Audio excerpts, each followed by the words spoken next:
Знам как да накарам един мъж да ме пожелае.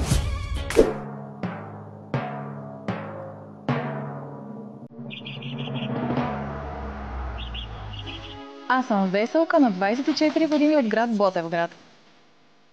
Работя като инфлуенсър, модел, даже съм била и Мис Плюс Сайз. Но извън целия този блясък съм и касиерка в хипермаркет.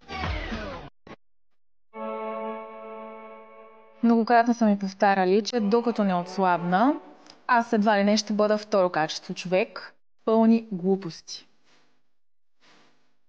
Много добре знам коя съм. Знам как да накарам един мъж да ме пожелае. Не харесвам жени, които се продават за пари. Независимо дали продаваш тялото си на улицата или в интернет чрез снимки, е абсолютно недостойно. Семейството е ценност, към която всеки от нас трябва да се стреми. Big Brother. Влизам в къщата като принцеса, но нищо чудно да изляза като кралица.